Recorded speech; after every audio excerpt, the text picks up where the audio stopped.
All right, hello everyone. Welcome to another live stream, a spooky live stream. It's October, it's the month of Hello, Halloween. Joe. So I've made things a bit spooky. I made it orange and added cobwebs because that's spooky, right? So yeah, this month is gonna be Halloween themed in so much as we're going to be playing some different games this month. We're going to be playing some more horror or thriller inspired games. I might still stick Grim Fandango in there a couple times this month. 'Cause I don't want to ditch it completely for a whole month, but yeah, we're going to try some different things. And hey, you know what? Grim Fandango, it's got skeletons. They're spooky. That's Halloweeny. So that would still work anyway. But yeah, we're going to kick things off tonight with some Alan Wake, not the remastered one, because, well, I don't know. It would have been good timing, actually, because it literally just come out like today or yesterday. But I've got the original. I didn't want to buy it again. And it seems to run fine. So we're going to play a little bit of the original Alan Wake. It's not the scariest game in terms Hello, of... Joe. It's not like Amnesia spooky. I think it's more of like a slow builder spooky, but you know, we're just easing into the horror games this month. We're easing in. And also, like, we're not going to play it that much because I want to try and play a few games this month, so it doesn't matter. It's fine. It's fine. What we're actually going to be starting off, though, with is Bond. I've been waiting ages to talk about Bond. Obviously, it came out last Thursday here in the UK. I saw it on Thursday. I didn't stream on Sunday in the end because I didn't get back home in time. So yeah, we're here now, nearly a week later. All these thoughts rattling around in my head. I just need to get them out. Doesn't even matter if there's no one here that cares about Bond. I know actually Super Flash is here, so that's fine. That's good. But I just need to kind of put them out on video just so I can then go and watch other people's reviews and thoughts without them interfering with my own. You know what I mean? Like, I feel like if I go and watch some reviews and stuff, I might start getting swayed. And I want to have my own thoughts. What did I actually think? So that's why I've waited to watch any videos. But yeah, hello to Super Flash in the chat. Hello, the real Max Marvel. Un, deux, trois. And hello to Panda Leader. Oh, I know what Panda Leader's going to be up to later. Happy spooky Ween month. Thank you. Thank you very much. I saw it on Friday and then again this morning, so it's fresh in my mind. Well, that's perfect. That is perfect. Right, so let's stop the spooky music. Go away, will you? We are going to move on over. Let's go to that one. I thought I'd start off the stream just putting up my little Bond poster I made. If you notice the date on it. Yeah, that never happened, did it? 20th? April 2020. No. But yeah, that was part of like a little competition. I never actually submitted it, I don't think. I just wanted to make a Bond poster. But there was actually a Bond poster competition. So I was like, you know what, I'm going to give it a go. I'm going to start off with no spoilers. But it's really not going to last very long because I really can't talk too much about it without spoiling stuff. So whilst we're on the no spoilers bit, I feel like I need some background music when I talk about this. Otherwise, it's going to be dead silent. Where's my Art Attack music? That'll do. There you are. It's not really the most Bondy of music, but it's better than nothing. No idea what I'm talking about? Yeah, right. Yeah, right. So, No Time to Die. Oh, I know what I was... No, actually, I know what I was going to do in the background. Sorry, I'm all over the place here.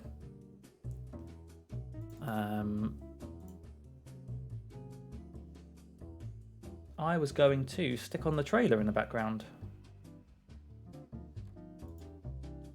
That won't get me copyright striked, will it? We shall see. We shall see.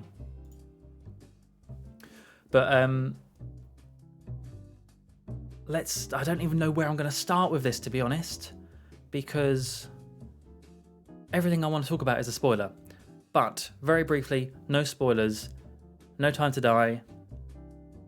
It is good. Like, That's the most important thing. I was so worried that we were going to have another bad Bond film. I'm sure a lot of you probably know my opinion on Spectre, the last Bond film before this one, and it wasn't my favourite. I think it was kind of a bit pants. Not as bad as I remembered it being, because I watched it again recently, but still not great. And I was just really, really worried that this last Daniel Craig film was going to be bad as well, and then he'd just end with like a real stinker, you know what I mean? Like, you really want his last one to be good, and it was good. It was solid. I think that's probably what I'd say. It's just very, very solid.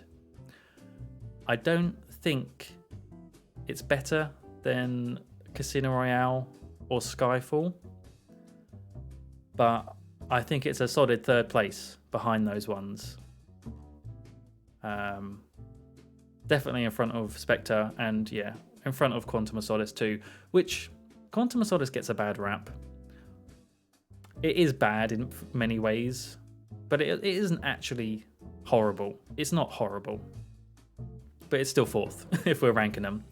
So I think at the moment my rank would go from worst to best would be Spectre, Quantum, No Time to Die, Skyfall, Casino Royale. Now, those top two, Casino Royale and Skyfall, very, very close. Very, very close. But I still think, even though it does have this kind of ending that drags a bit, Casino Royale is the best. They just nailed it first go.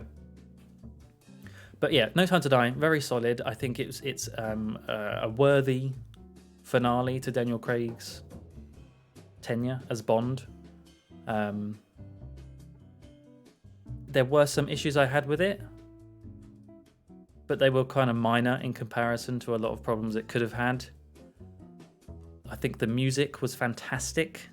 I think if you haven't seen it yet, or if you're going to go see it again, really, hey, can you loop, please? I'd like it if you just looped. There we are. If you're going to go see it, really listen to the music. Obviously done by Hans Zimmer, who is very famous, very well known, very, very good film scorer.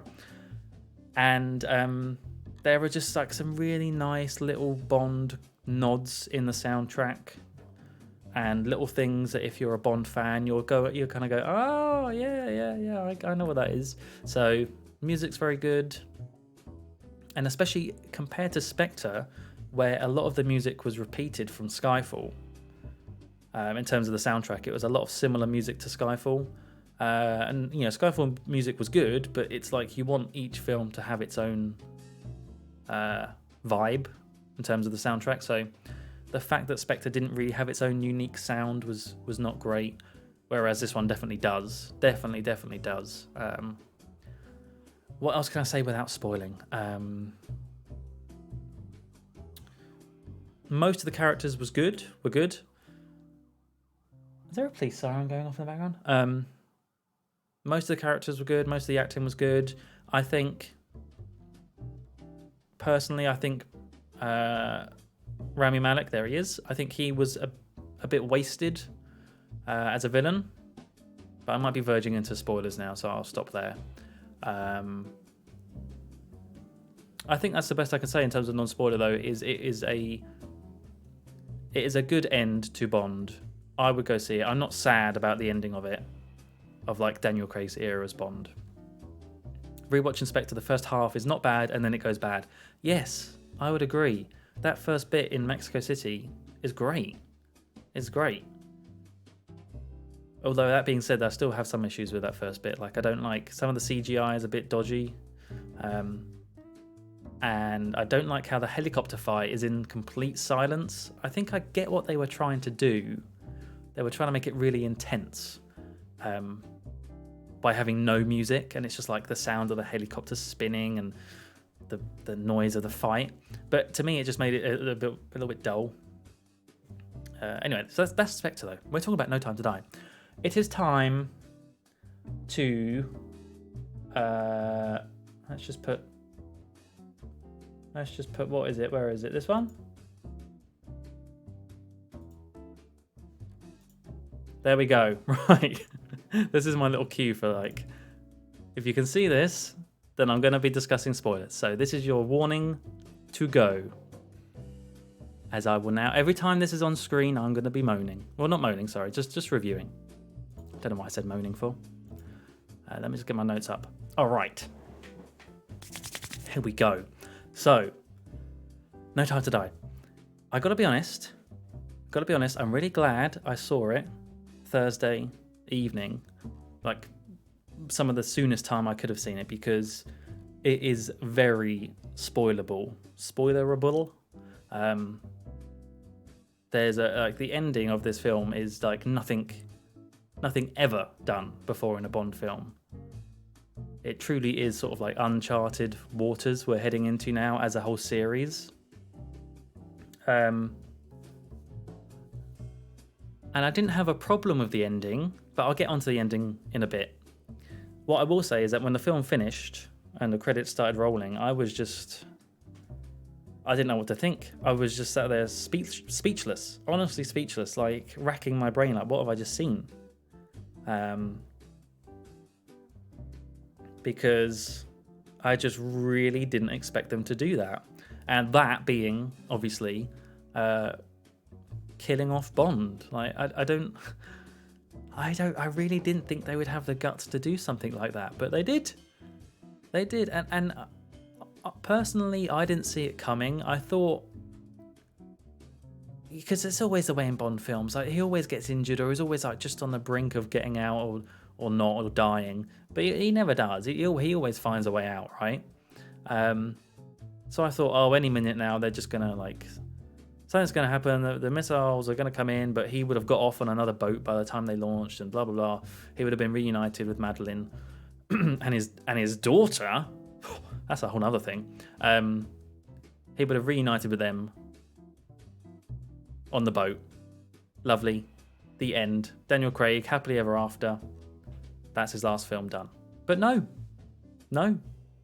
He's there to the end, and he dies. I've seen some people really against the ending. I personally really respect the film for going for it and not ending with a shot of a figure in the shadows looking over Swan at the end. Oh god, yeah, that would have been awful. Like that, yeah. I'm glad that there is a definite end to it, for sure. But yeah, so definitely a hard film to process, especially as a Bond fan, when this has never been done before. But they finally did it. As I mentioned, I'm just going through all my notes now, which are in no particular order. I'm going to be jumping all over the place in terms of the plot. In terms of music, as I said, very good. I love the integration of On Her Majesty's Secret Service as the main one. Obviously, we have All the Time in the World, which is a great song, and a song that I think a lot of people don't realise is actually a Bond theme. But it is. And yeah, that was very, very nicely wrapped in there. And as soon as that started playing, that was one of those moments where you go, oh yeah. But also, not just we have All the Time in the World.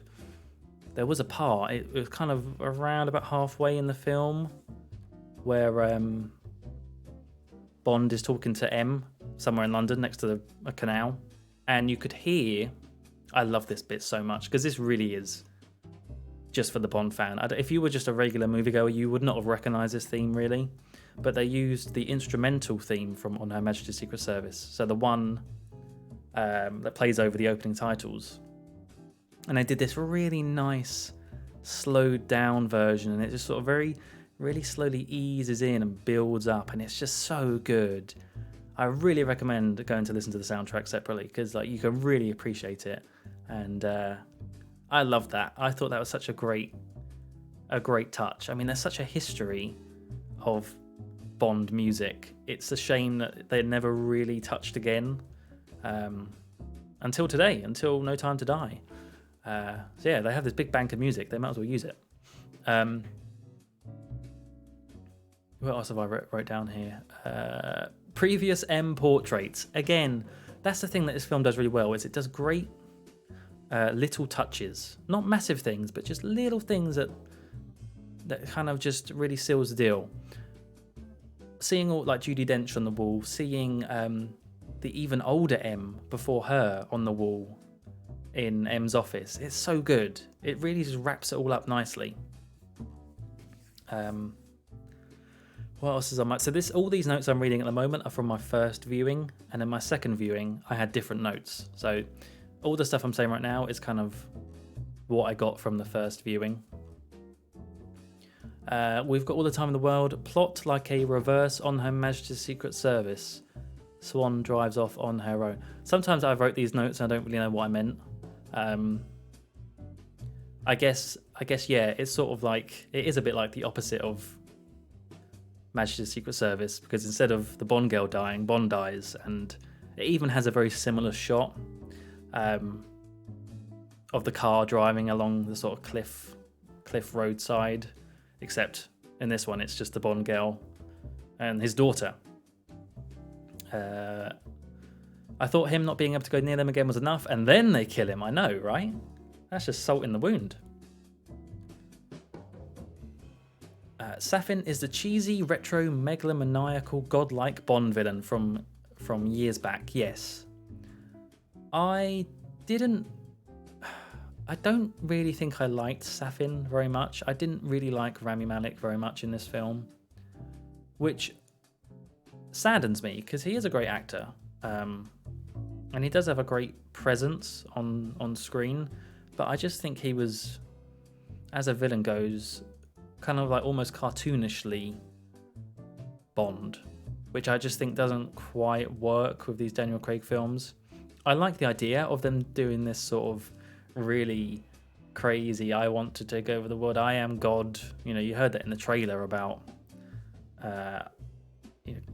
history isn't kind to angry little men, or whatever the line is. But he just really wasn't in the film enough.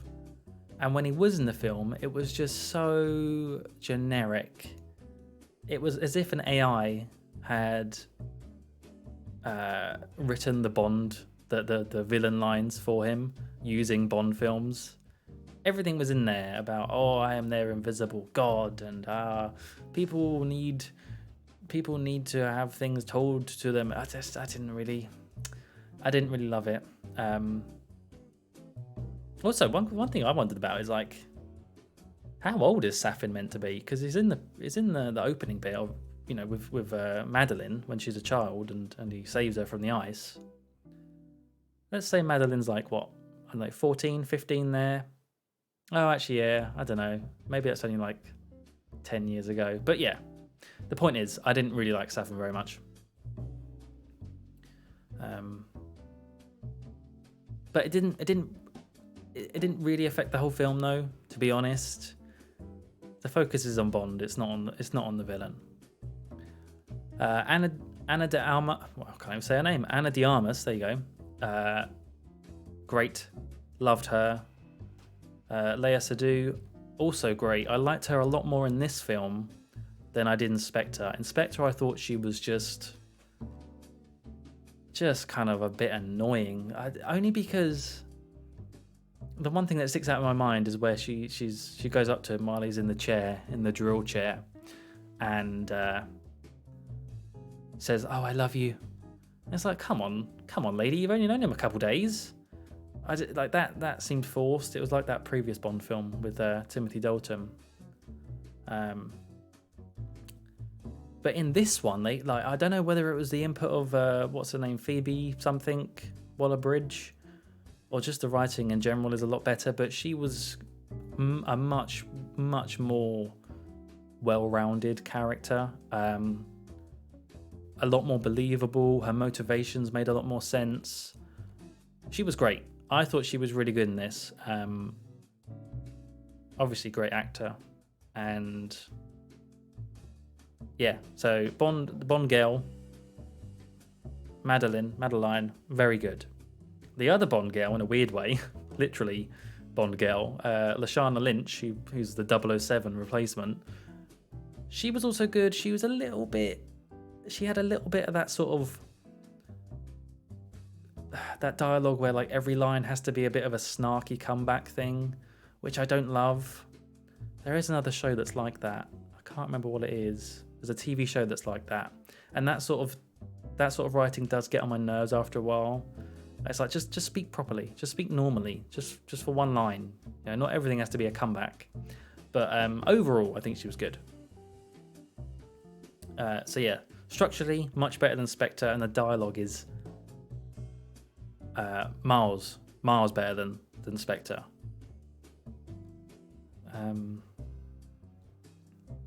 I don't understand why she was so hostile towards Bond right from the off. Yeah, like I get trying to make the women in Bond films now more powerful and trying to get out of that stigma of the Bond girl as being hapless and needing a man. I totally get that. Like that's needed for these sort of films. They would not work in this day and age if Bond girls were still like that. That's fine, but it sort of went a bit too much the other way. Like, yeah, almost angry. Like a tough cookie, you know what I mean? Had a weird dreamlike glow at times. Poor compositing. Yeah, overall, I think the CG was actually very good for this film. Again, better than Spectre. But there was just a couple moments where I don't know what it is. Maybe it is, like I say, just poor compositing. Or maybe it was a cinema that I was in, and maybe it was just the projector wasn't very good. I don't know. But to me, there were some shots where it's like Bond almost had this glow around him, or just like this weird sort of warping effect. A lot of the film was really pretty, but some of the shots just seemed a bit... you know, like, what's that subreddit about HDR? Is it HDR? Like where someone really over HDRs a photo. And it just looks like almost too intense in a way. Some shots to me had that feeling where it was almost, it looked a bit kind of fantasy. I'd like to see this on Blu-ray or something on my own TV, just so I could see the result, because it might have just been the cinema. She was great at the end when they're both in. Yes, I'll agree with that actually. By the end, they're really good as a twosome. I think they worked really well. This is a big thing. This next point to me is like probably one of the overarching problems, I'm gonna say, with Daniel Craig's films, and that is the idea of Bond being retired or out of it, you know, leaving MI6 behind. I think that's really kind of overshadowed Craig's whole time as Bond a bit too much. If you think about it, nearly every one of his films features some element of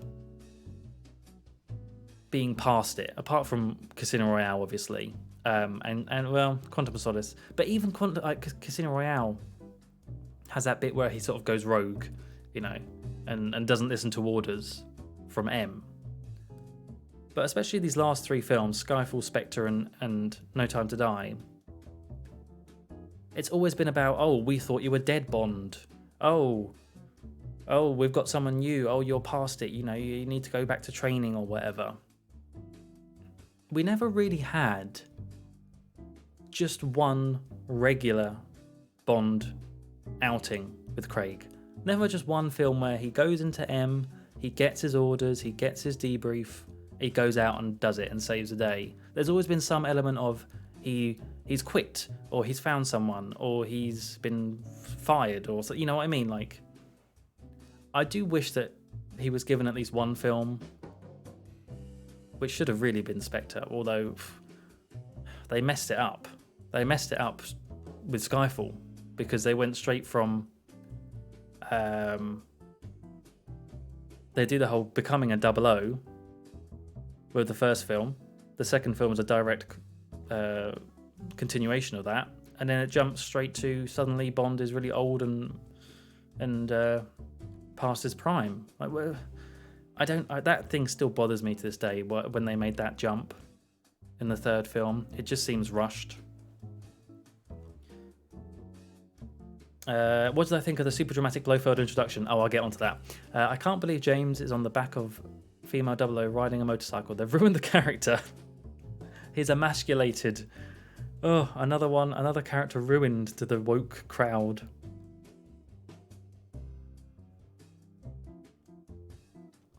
They do the whole, we've moved your stuff into storage because we thought you died. Yeah, they did.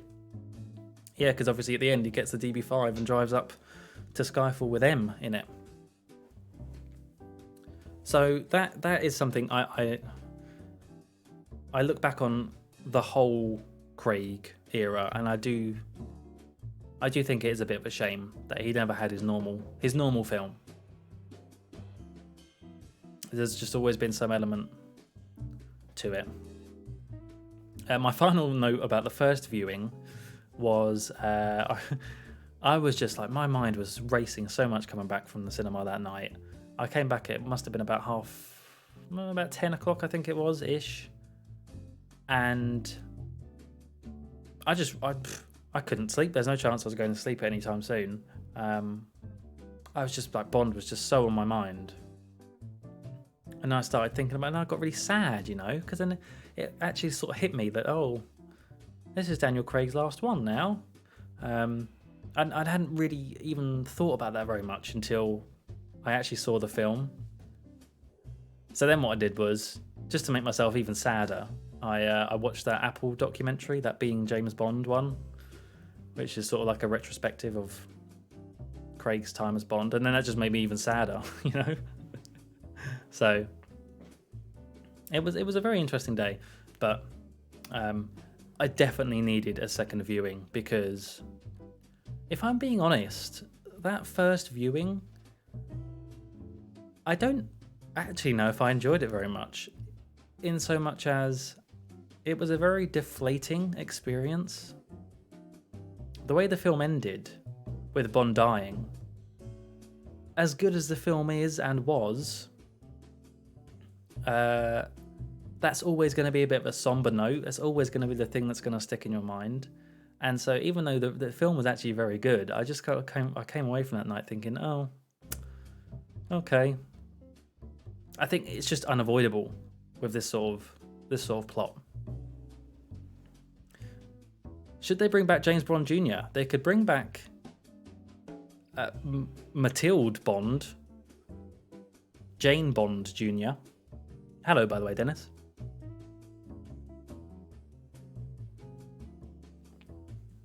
Okay, so that was only my first viewing notes. Let's move on to the second viewing. First point I've put about second viewing. By the way, I saw the second one 2 days afterwards. So we're talking about 5 days ago now, 4 days ago. So it's still quite fresh in my mind. First point is the Russian character, Obrachov, whatever his name was. I didn't like him. I thought he was annoying. I could see what they were trying to do. He was pretty much the same character as Boris. What was his name from GoldenEye? The I am invincible guy. Alan Cumming, I think, played him, right? Very, very similar character. Like a baddie, a goodie / baddie that turns out to be a baddie and is kind of silly. Like a silly Russian character. Very, very similar character. But I don't know. It's just something about that character. He just irked me. I think it's because he was just so silly. Every line he said, and I think it was maybe the accent as well, it just took me out of every scene he was in. If he was just a little bit more toned down and not so goofy, he would have been fine. There's one thing that sticks out in my mind where he's like, it's when he's getting kidnapped from the lab near the beginning, and they do that thing where they throw the magnet bomb down, and he's like, but I've got no parachute or whatever, and then he's pushed down, and then he's caught by the magnets, and he just goes, magnets. Yeah, I know, like, they did that, I guess, just to tell audience, like any really slow member of the audience, like, yes, this is magnets, that's how this is working. But just the way he delivered that line, magnets. Way too silly, yes. I'm glad you agree. Also, they gave him a lot of explanatory lines for the audience. Yes, that is true, actually. He is very much there just for exposition. Though, frankly, with this second viewing, I realised that I actually needed a lot more exposition. I missed a lot of stuff. The whole bit about like swapping. Maybe I was just slow, or I've just been focusing on the other things on screen, but there were some plot points that I just completely missed first time around to do with the whole nanobot technology. So yeah, second viewing definitely made the plot points clearer. I don't know how I feel about the whole sci-fi nanobot stuff. I know it's not out of the realm of possibility in the future. Like, nanobots are a thing, obviously, but it did seem very just the whole thing about once they're in your blood, they're there forever. That's the bit. It's just okay. It was done because of the plot about being poisoned, Bond at the end, and Madeline. Blah blah blah blah. Yes, I know why it was done. But it is very silly, isn't it? It's such a MacGuffin sort of thing. Yeah, they're in your blood. They're in your DNA forever. Yep, sorry. Bye. It's just okay. But there has always been silly sci-fi things in Bond films. I mean, there's a bloody laser battle in space, for goodness sake. So I can't worry too much about that. I can't complain. What's next? Paloma. Oh, right. So Paloma. Yeah. So Ana de Armas. That's not how you say it, is it? Anna. Oh, why do I keep saying her name wrong? Ana de Armas. That is how you say it. Otherwise known as Paloma in the films. She's a CIA agent. Great character. Really likable. That's like the right amount of silly. That's what the Russian scientists should have been like, where they're jokey, they're playful, but they're believable still. She was great. I loved her. I thought it was a great. I mean, that whole section was just so good. The whole bit in Cuba was probably one of my favourite parts of the film. The whole set piece was just great. But I think the reason why I like her so much, and funny you say about that, Super Flash, because I thought she'd be in it more as well. But I think the reason why I like it so much is because she wasn't in there very much.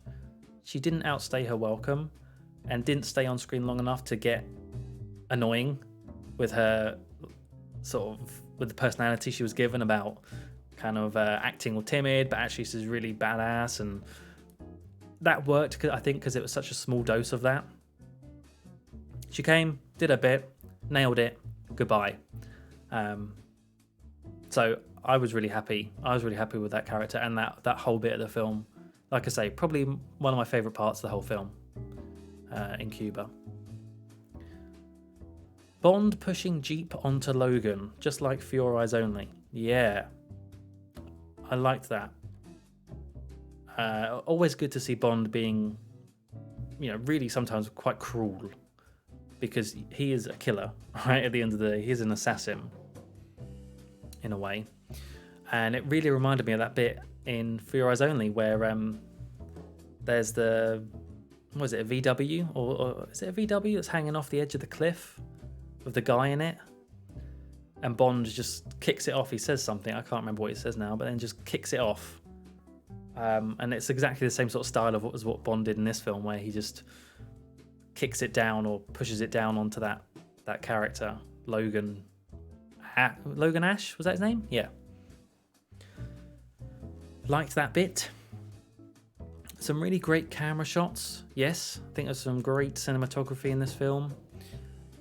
One shot that stands out to me in particular is the one really early on in the film, where they're breaking into the lab and it starts off at the window and they're upside down and does a 180.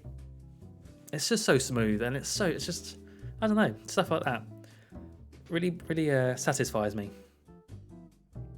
Safin, pretty weak villain, unclear motives, stereotypical tone of speech. Yeah, I said it before. Wasn't too impressed with Safin. The Jeep. Oh, right, yeah. So the whole bit in Norway. When Bond goes back to Madeline, we find out she has a daughter that's in Norway. Trying to find Obrachov or no. Is that after? Where is it in the film? Anyway, the bit where they're in Norway. And they have that chase with the Jeep and then they go in the forest. If I'm being honest, I didn't love that part. I thought it was a little bit dull. The forest stuff was, apart from the bit I just mentioned about crushing the Jeep on the guy, I think a lot of that was just a bit dull, particularly the bit in the Land Rover. Was it a Jeep or a Land Rover? Anyway, because really, like, nothing really happened in the cars. They just got chased a bit by some other cars and some bikes and a helicopter. What else is on my list? I really like the end quote that M gives to Bond. You know, the function of man is to live, not to exist, blah, blah, blah. That was really nice. They didn't dwell on that aspect of it. They just did a little bit and then they moved on. The ending does what On Her Majesty's Secret Service does. No. The ending does what On Her Majesty's Secret Service does,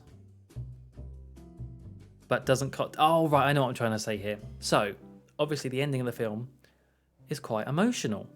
Bond's dead. Madeline's driving off with Mathilde, and she's like, I want to tell you about a man called James Bond.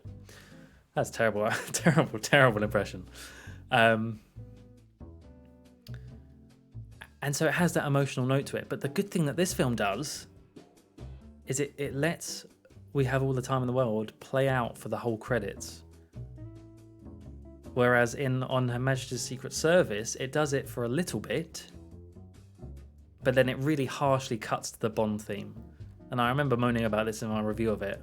Like, it just completely saps all the emotion away when you have that really sad moment, and then it just cuts to no, and it's just, don't do that. But no, they did it right on this one, so that was good. So yeah, Cuba set piece might be my favourite part. The Matera, that whole bit in Italy was great too.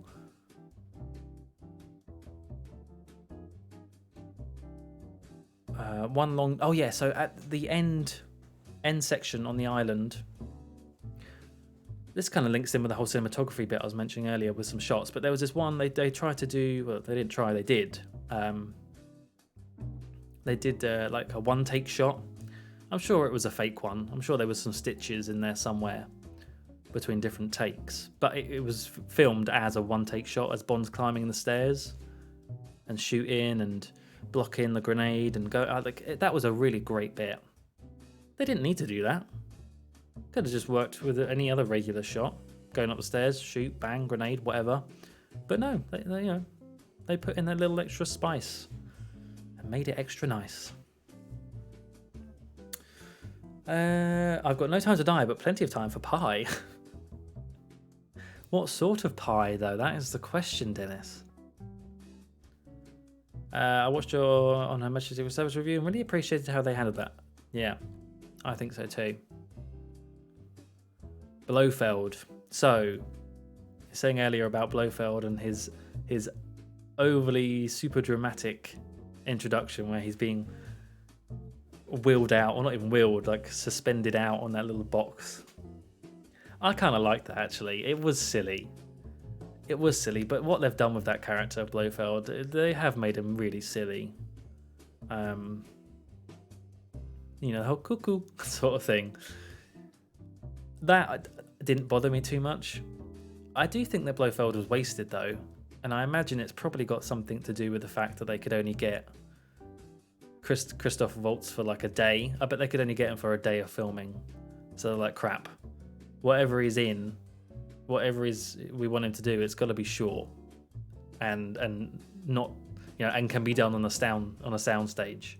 So what did they do? They just put him in his little prison box and had a little tete-a-tete with Bond. I think it was mostly pointless, though. It's good to see Blofeld again, and I do like Christoph Waltz, and as much as I don't like what they did with Blofeld in Spectre, I do like his interpretation of the character. Just get rid of the whole brother thing, because that's just ugh. But yeah, this bit was just pointless because it was really just nothing new. It was really just Blofeld saying to Bond, "Yep, it was me again. I'm always the source of all your pain, Bond. It's always me." They could have done without that. I'm not saying they should have done without that, but they could have. I wish it was just used a little bit more cleverly. Like, oh, he was the one who blew up Vesper's tomb, right? Great. I mean, no one really thought it was Madeline, right? So I don't know. Could be better. Apple. I'm not a fan of apple pie, so that's all yours, Dennis. I think they just wanted to have him dead. Yeah. That does make sense. Like they're just done now with all these characters, so that does make sense actually, because obviously he didn't die at the end of Spectre, so they just wanted to wrap that up in a little bow. It's kind of a sad way of him dying, as in a very anticlimactic death. But in fact, both villains, like Safin, also had a really kind of low-key death, but I think that was actually quite good, the way that they killed him off with Bond. Just sort of like really carelessly shooting him, like he's just done. He's just realised he's been poisoned. He just doesn't care anymore. He's just like bang bang, doesn't even look at him. You can't kill Bond and then have Blofeld still out there. True. That's true. Craig seemed happier, especially in promotional press stuff. Yeah, I don't know if any of you've watched interviews and stuff on TV or radio, talk shows, all that stuff that they do all this stuff when the film comes out. And they did it all before 2 years ago, but obviously got delayed. But to me, compared to Craig back then, and especially Craig following on from Spectre, where he infamously said about wanting to slit his wrists instead of doing any more, he just seems like in a lot better place in terms of Bond. You definitely got the vibe before that he was really sick of Bond and like he really just wanted to step away from it, which he's done. He's done films since Spectre. He's done Knives Out, which was a huge hit, and he's got like 2 of those films coming. I think he's just a lot more comfortable with where he is in his career now, and now better off leaving Bond behind, and that's a really nice thing to see. Like, it's good to see Craig finish off the series how he wants it to, and being happy with how it was done and enjoying it. Like, I don't know about you, but I could definitely tell that he was more into this film than he was with Spectre. I've since learned that he broke his leg during Spectre, which is why he was probably miserable for most of it. But actually, I think he broke his ankle in this one, but it wasn't as bad. But yeah, just the jokes, the way he would do jokes, the dialogue, he just seemed a lot more into the role. He can relax, exactly. He can relax, which is good. One little thing about the music, if you listen to the soundtrack, there is a very specific track called Opening the Doors, which sounds eerily similar. Well, it's not eerie. Very similar to The Dark Knight. It's not eerie because obviously the same composer, but I think that's one of the reasons I like the soundtrack a lot. It's because it did remind me of The Dark Knight, which is obviously a great film, at least to me. So, but the last thing I want to mention about is basically, as we come up to nearly an hour talking about this, what I want to talk about is what the future holds for Bond now, because as I mentioned, we're in uncharted waters with the series. This has never been done before, killing off the Bond character. So I just wrote down 3 possible things they could do with the series. And now bear in mind, Eon, MGM, I think it was MGM, got bought by Amazon, right? Not too long ago. And with that, I'm pretty sure Barbara Broccoli, Michael G. Wilson, all the producers, the board, whatever, released a statement saying, oh, we're keen to really, words to the effect of saying, oh, we're really keen to sort of expand Bond, do more with the franchise. I think they've realised that they've pretty much been sitting on more money, like more money potential, and they haven't been using it. So that's why there's going to be the game soon with IO Interactive, and I'm sure there's going to be more stuff. There's probably going to be like a TV series on Amazon Prime. So yeah, that is one of the things that the future might hold. It could be spin-offs. They could do spin-offs. We could have a TV series all about Moneypenny.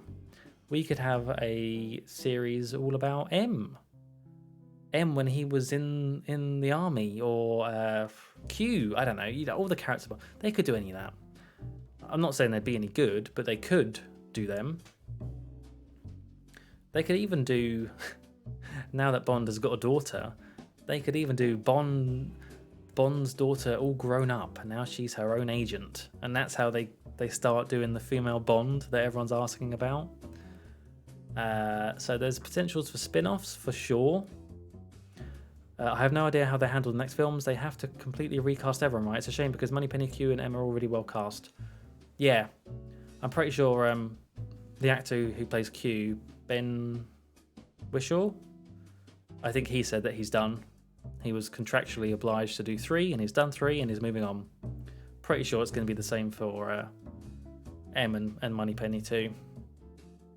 You're right though. They are well cast. They are, but I don't think they're going to have the same fate as Judi Dench, where she somehow managed to like cross boundaries of time and Bond and stay in the series. I think they're going to be axed along with Craig now. Did I stay until the end of the credits? I did not.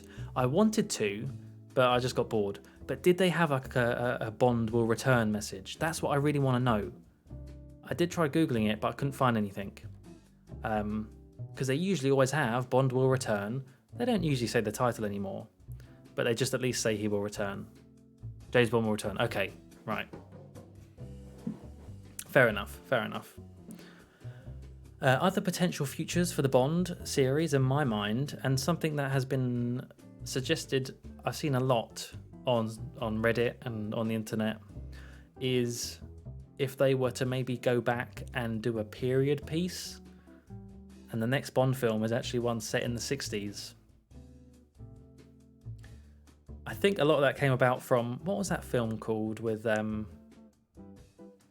is it Henry Cavill was in that film? What was that film called?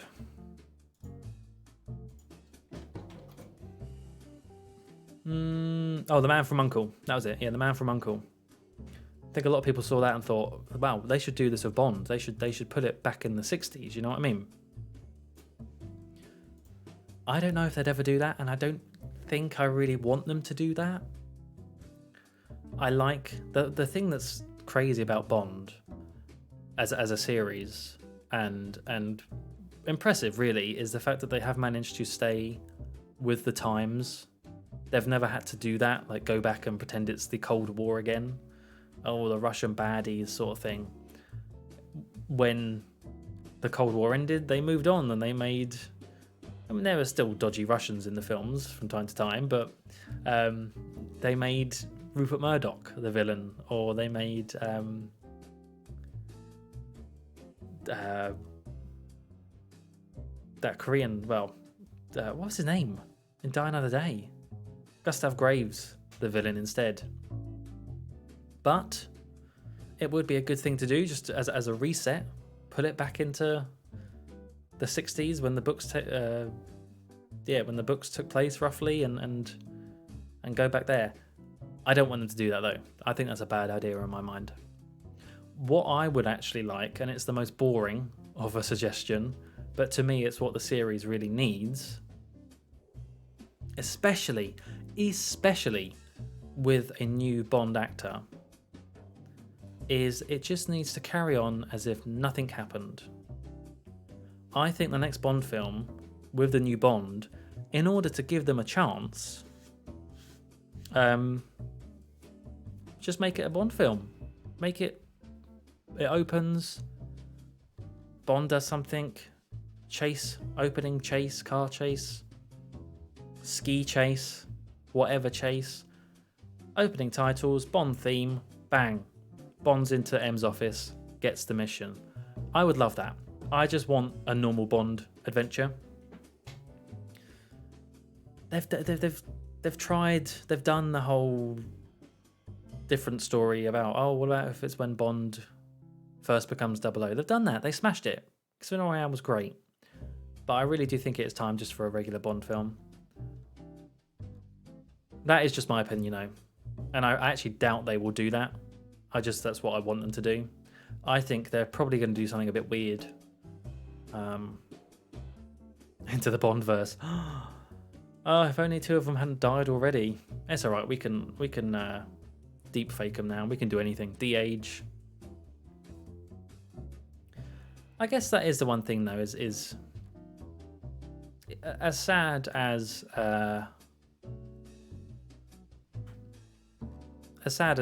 Daniel Craig's last film is now, and he has gone from, he is no longer Bond. This is a very exciting time. It's an equally exciting time to be Bond as it was before the film came out, because now we have a new Bond to look forward to. They could try something really different,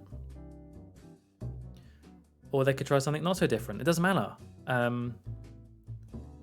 We're gonna have that pre-announcement buzz about, oh, who's gonna be Bond, and inevitably gonna get some backlash when it's revealed to be so and so, and not this other person they want. But these things don't come around very often. These occasions where we get a new Bond, they're very rare. They're very rare. I mean, really, it's been one in my lifetime where I've been knowledgeable about Bond. The Pierce Brosnan one would have been when I was 3.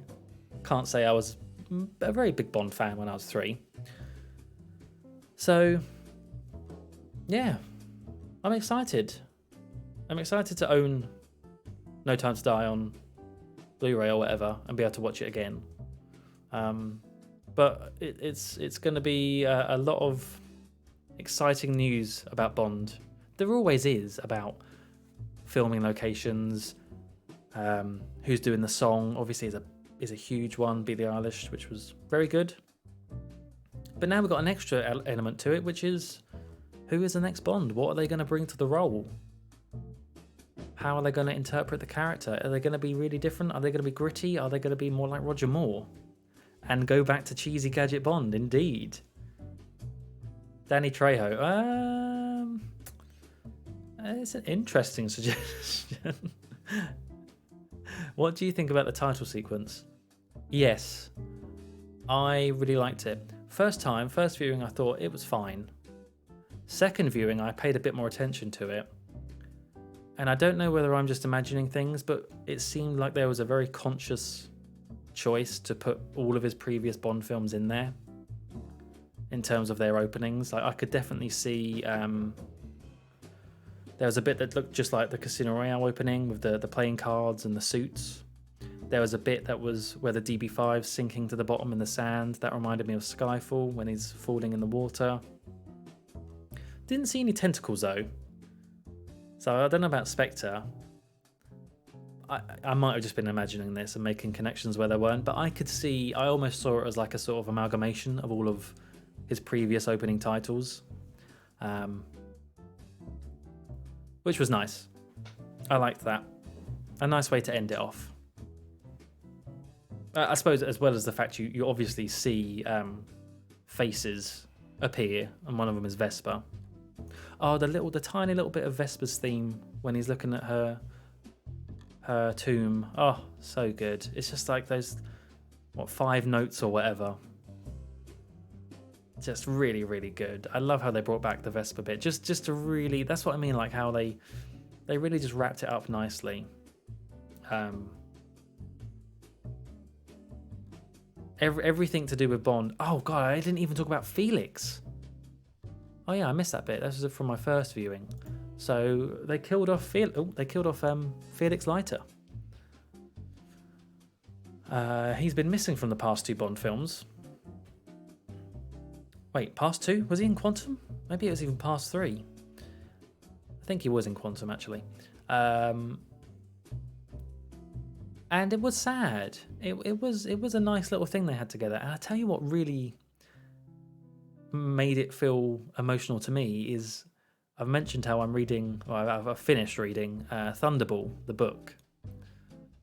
And the book really is just, a lot of it is just Bond and Felix.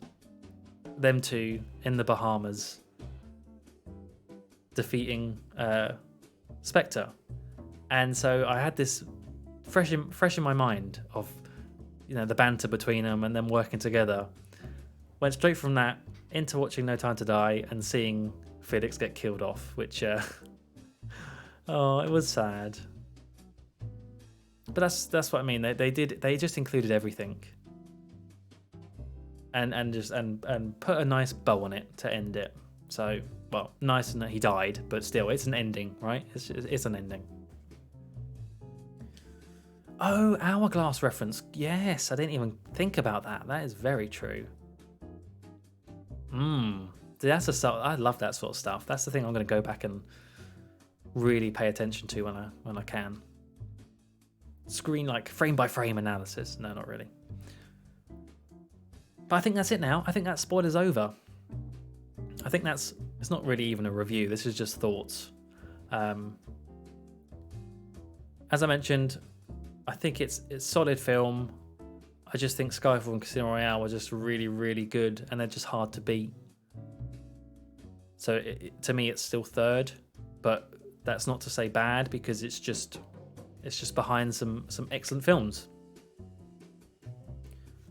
I definitely want to go see it at least one more time, I think. Maybe not for a while yet, though. I need to really let it sit in for a bit.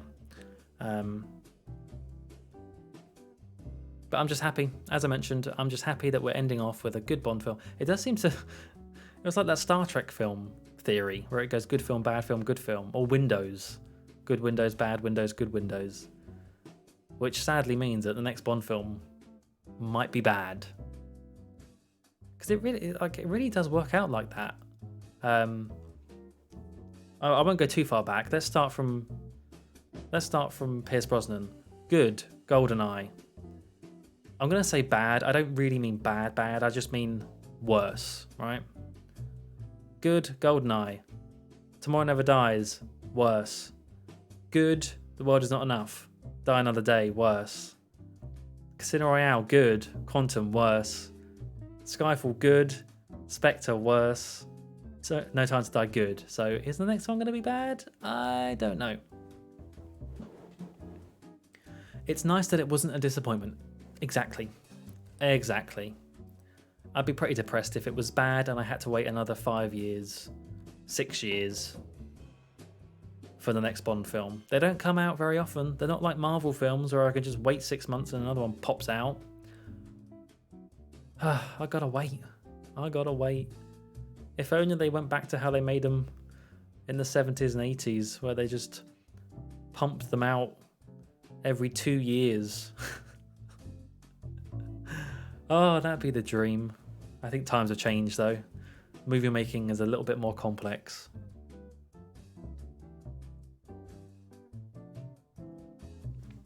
Okay. Let's stop talking, shall we?